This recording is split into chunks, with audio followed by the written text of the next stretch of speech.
Pourquoi chaque individu devrait avoir dans son sein l'attente? Pourquoi attendre face à certaines situations? Et comment attendre face à certaines situations? Et surtout, est-ce qu'il faut attendre définitivement ou pas? Alors, j'ai pris des notes pour vous. Bienvenue sur cette chaîne. La chaîne qui vous donne des conseils et des astuces pour pouvoir vivre le bonheur, même dans un ménage à difficulté. Surtout si vous savez vers qui regarder. Si vous regardez vers le Seigneur, vous comprendrez que c'est lui qui est l'auteur du mariage. Donc, c'est à lui de vous donner certaines informations pour pouvoir vivre le bonheur dans votre ménage. Donc, aujourd'hui, j'ai pensé à un fruit de l'esprit, je vais dire ça comme ça, un fruit de l'esprit qui est l'attente. Pour moi, c'est un fruit de l'esprit. Pourquoi? Parce que l'attente, c'est quelque chose de très important. Nous avons fait un exercice la dernière fois avec les dames japonaises. Et c'est de là, en fait, qu'est sorti ce sujet. L'exercice, il s'agissait, en fait, de fermer. On nous a fermé les yeux. Et c'est un exercice, c'est un jeu japonais, en fait. On nous ferme les yeux et on nous donne la face de quelqu'un. Donc, vous devez positionner la bouche, le nez, les yeux et les sourcils. Donc, il y a aussi des oreilles, je ne sais plus trop. Donc, on doit positionner toutes ces parties-là sur la face, mais les yeux fermés. Alors, il y a des personnes qui sont passées bien évidemment avant moi. Quand on a demandé qui passe en premier, les gens se sont déclinés. Les gens ont accepté de passer parce qu'ils ont vu que c'était un exercice qui était facile. Mais moi, tout en réfléchissant, j'ai compris que c'est un exercice certes facile, mais les connaissances que j'ai déjà par rapport à cet exercice, la manière dont je vais aborder cet exercice, si je pouvais laisser les gens passer avant moi et voir comment ils ont procédé, cela me fera un plus, un gain en plus. Et ce jour, il y a une chose extraordinaire qui m'a... En tout cas, la leçon que j'ai compris, que j'ai eue, c'est que dans la vie, il faut attendre. Et il faut savoir attendre et savoir limiter un temps déterminé d'attente. On n'attend pas définitivement, mais il faut attendre. Il faut attendre que les gens passent avant toi pour pouvoir ajuster certaines choses. Donc, j'ai pris des notes pour pouvoir vous donner 5 points qui vous diront pourquoi vous devez attendre parfois. Donc, parfois attendre avant d'agir peut être bénéfique. Cela nous donne le temps de bien réfléchir, d'évaluer nos options et de préparer un plan. Voici quelques raisons pour lesquelles il peut être sage d'attendre. La première raison, c'est la prise de décision réfléchie. Lorsqu'on attend, on a une prise de décision qui est réfléchie. Donc, devant une situation, tu ne vas pas t'énerver. Devant, peut-être que tu es en colère, le fait pour toi d'attendre va peser ce qui est en toi et tu vas prendre une décision qui sera réfléchie. Attendre va te permettre de peser le pour ou le contre et cela nous aide à faire le bon choix. Un choix qui peut être avisé. Le deuxième point, c'est la réduction des erreurs. Attendre va te permettre de faire moins des erreurs dans ta vie. Lorsque tu attends, ça peut t'éviter de prendre des décisions impulsives qui pourront causer des difficultés, des erreurs ou qui pourront te mettre en mal plus tard. La troisième raison, c'est l'observation et l'apprentissage. Pourquoi l'observation? Lorsque tu attends, comme je disais pour le cas de mon exemple, j'ai passé le temps à observer. J'avais déjà une décision, je savais déjà comment j'allais procéder. Mais en regardant les gens faire, j'ai pu observer comment ils ont fait. Et j'ai pu apporter de connaissances en plus sur ce que j'avais déjà. Je vais vous expliquer un peu plus sur ce point. Donc, par rapport à cet exercice ce jour, il y avait 3 personnes qui sont passées, je crois, avant moi, et j'étais passée la 4e. Mais la 3e personne qui était passée, c'était vraiment une femme mûre. Vraiment, quand on dit qu'on ne peut pas faire le jeûne avec du vieux, c'est n'importe quoi. Les vieux ont une connaissance qu'on peut encore en tirer. Ces 3 personnes ou les 2 personnes qui sont passées avant cette maman sont passées il n'y avait pas la technique, il n'y avait pas la stratégie, il n'y avait pas la manière. Mais cette maman, quand elle est passée, cette femme âgée, lorsqu'elle est passée avec la technique. Il y avait une stratégie, elle avait élaboré une stratégie. Et je puis observer la stratégie de la maman. Et sa stratégie était telle que, quand elle a fait son truc, elle avait complètement réussi. Et dans mon imagination, je n'avais même pas pensé à ce point-là ou à ces points-là.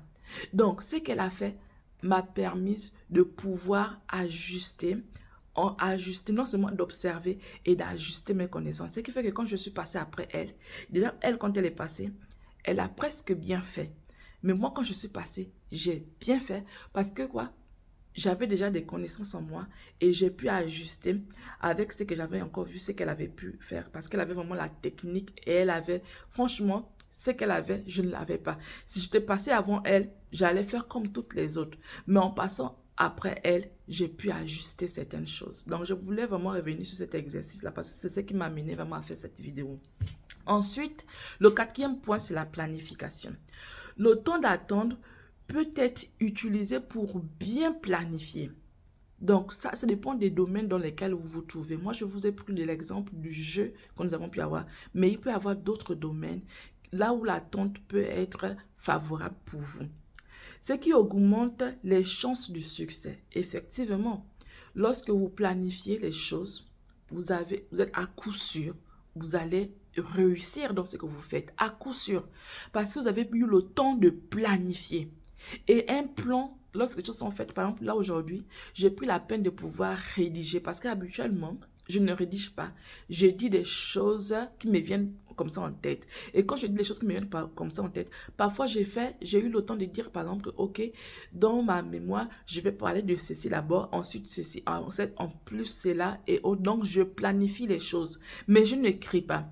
Maintenant, devant le fait accompli, eh bien, je me mets les pinceaux. Soit j'ai dit la dernière chose que je devais dire au début ou celle que en fait le positionnement des idées change automatiquement et ou parfois même ce que j'avais prévu de dire, je ne les dis pas toutes en fait. Donc j'oublie certains mots. Et j'ai compris que quand je vois les autres parler, faire des vidéos, je me dis, mais comment est-ce qu'ils font pour pouvoir faire certaines choses? Je compris que les personnes écrivent ce qu'elles doivent dire. Et parfois, lorsqu'elles ont oublié, elles ont le temps de jeter un coup d'œil pour pouvoir dire ce qu'elles voulaient dire. Et c'est tout à fait normal, nous sommes des humains. Donc il y a des choses qu'on peut retenir. On peut avoir une idée et développer cette idée. Et lorsqu'on a développé cette idée, on a besoin d'avoir des notes à ses côtés pour pouvoir dire avec exactitude tout ce qu'on voulait dire parce que c'est un message qu'on aimerait apporter. C'est une chose qu'on aimerait que les autres puissent avoir. Donc, lorsqu'on se maintient seulement avec ce qu'on a dans la tête, on peut oublier des choses. Et parfois, on fait des vidéos une fois parce qu'on se dit, j'ai oublié ce que je voulais dire. Donc, la planification, c'est important. Et c'est ce que j'ai fait aujourd'hui. J'ai pris la peine de pouvoir écrire tout le message que je devais dire et les parties où je peux dire sans pourtant regarder mes écrits, je vais les dire et les parties où je ne peux pas, j'ai la possibilité de pouvoir regarder pour avoir au moins l'idée et de ne pas sauter comme j'ai l'habitude de faire ou oublier certains mots. Donc, à ce le point 4, la planification, il est bien de planifier. Celui qui planifie réussit toujours. Et la cinquième chose, c'est l'opportunité cachée. Effectivement, lorsque tu attends, tu vas tomber sur l'opportunité cachée, sur les choses que d'autres personnes n'ont pas peut-être dites ou encore sur les choses que les autres ont dit et toi tu ne devais pas dire. Donc il y a des choses qui sont cachées que toi peut-être tu ne connais pas. Dans ta réflexion mentale, tu n'as pas pensé à ce point-là. Mais les autres vont dire cette chose, tu vas dire, ah, effectivement, je peux ajouter cette idée dans mon idée. Pour ceux qui ont fait des exposés ou encore surtout des exposés. Vous voyez, lorsqu'on exposait, le plus souvent, chacun donnait son idée. Et parfois, tu te rendais compte que ce qu'il a dit, franchement, je vais renchérir sur ce qu'il a dit. Ou encore, ce qu'il a dit, je ne pensais pas à ça, mais je pensais à autre chose. Donc, il y a l'opportunité toujours cachée. Et ça, lorsqu'on attend, justement, on peut tomber dans ce genre de... Ça dépend de dans quel domaine on se trouve et là où on veut attendre. Ça dépend vraiment. Moi, j'ai plus le cas. En fait, toutes ces choses me sont arrivées par rapport à cet exercice qu'on a pu faire. Mais vous pouvez le prendre dans un autre domaine. Donc, l'opportunité cachée, parfois attendre révèle des opportunités ou des informations que nous n'aurons pas vues autrement.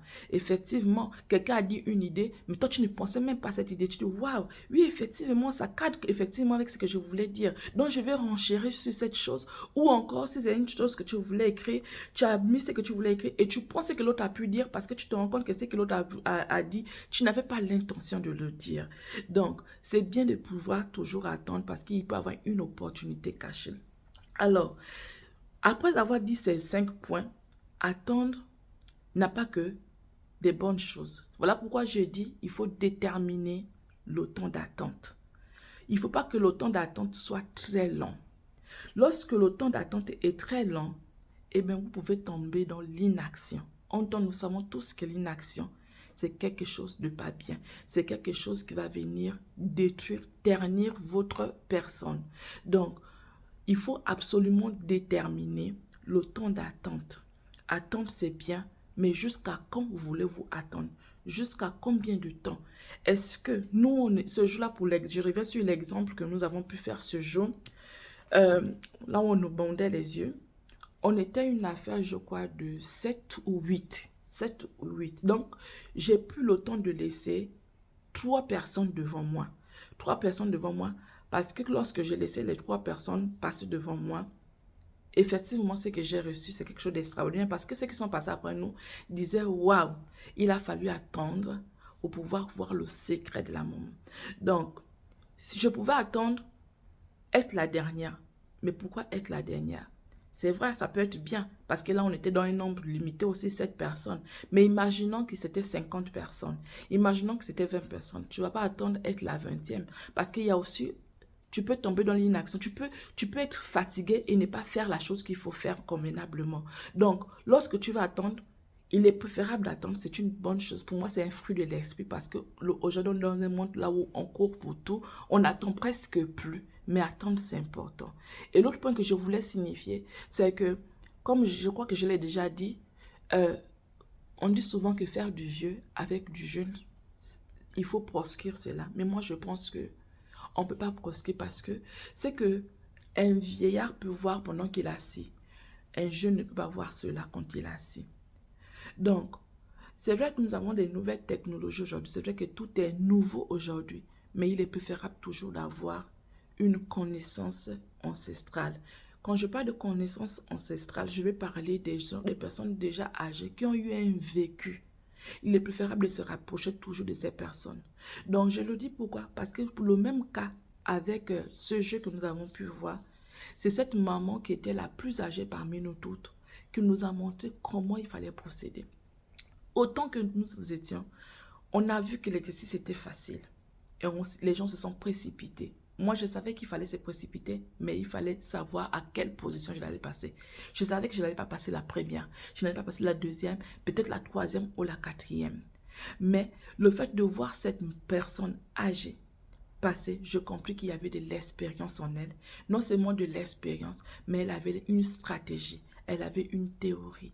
Et sa stratégie était tellement bonne que lorsque j'ai vu cette stratégie, j'ai ajouté avec ce que moi j'avais déjà à cœur parce que j'avais déjà pensé, je pensais, puisque c'était des termes en même temps en japonais. Donc je me disais, ok, comment on dit à gauche, comment on dit à droite. Je retenais par exemple à droite et je sais que si j'ai retenu à droite, si quand on me dit à droite ou à gauche, si c'est pas le mot que j'ai retenu, ça veut dire que c'est à gauche on me dit. Donc j'avais déjà ce genre de stratégie que j'avais dans ma tête, mais je n'avais pas la stratégie que la maman avait donnée. Et cette stratégie elle a pu montrer, donc avec son expérience, avec son âge, c'était la stratégie la meilleure. En tout cas, elle surplantait toute notre stratégie. Et lorsque tu avais sa stratégie, tu pouvais même laisser ce que nous on avait. Mais vraiment, elle surpassait. Donc, je voulais faire comprendre que attendre, c'est important. Mais il faut limiter le temps d'attente. Un. Deuxièmement, il faut parfois laisser des personnes expérimenter passer avant vous et observer afin de pouvoir ajuster vos connaissances, ajuster votre positionnement. Si c'est un raisonnement que tu dois avoir, tu peux l'ajuster en fonction de ce que la personne a dit. Ça peut être dans le sens où elle pense une autre chose que toi, mais tu ne vas pas venir affronter la personne. Ce qu'elle va dire, elle va dire une chose et toi, ce n'est pas la chose que toi, pour toi, c'est trop dépassé. Mais tu ne vas pas venir dire à une grande personne qui est devant toi que c'est dépassé. Vous voyez, tu ne vas pas dire à cette personne que c'est dépassé. Tu vas attendre. Le temps d'attendre pour toi, quand elle va passer, parce que tu sais que c'est quelqu'un qui est âgé, qui a une certaine expérience et que toi, tu dois quand même respect, peu importe, même si c'est au même niveau et que vous faites les mêmes choses, mais tu dois respect parce que c'est une personne quand même plus âgée que toi.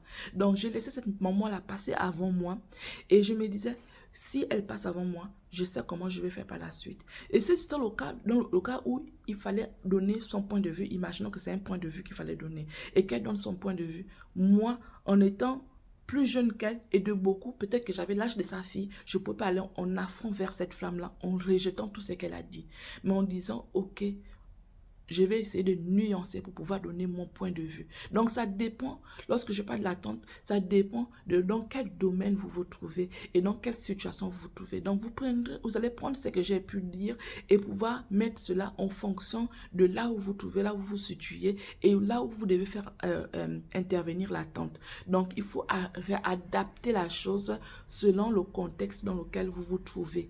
C'est pas forcément, comme je disais, par rapport au jeu, mais les termes, les mots, les choses que j'ai développées par rapport à l'attente peuvent s'appliquer sur tous les domaines. Mais ça dépend de là où vous vous situez et de ce que vous voulez présenter. Donc, j'espère que cette vidéo va vous faire du bien. Il est temps pour moi d'aller chercher mes enfants. Alors, commentez, likez, dites-moi ce que vous en pensez et surtout ajoutez des points. Si vous pensez que l'attente peut permettre aussi à faire d'autres choses, je suis prenante parce que vous avez compris, le but de la vidéo, c'est vraiment laisser le temps et de pouvoir ajuster certaines choses. Donc, si vous avez autre chose à dire, vous pouvez les apporter et ça pourra me permettre également de savoir pourquoi je peux encore attendre dans certains domaines et pourquoi je dois pas attendre. Alors, merci de tous ceux qui vont regarder cette vidéo. Merci pour les nouveaux. Et je crois que c'est la première vidéo que je vais faire pour l'année 2025. Donc, je vous souhaite déjà une bonne année pour tous ceux qui vont tomber sur cette vidéo. À la prochaine.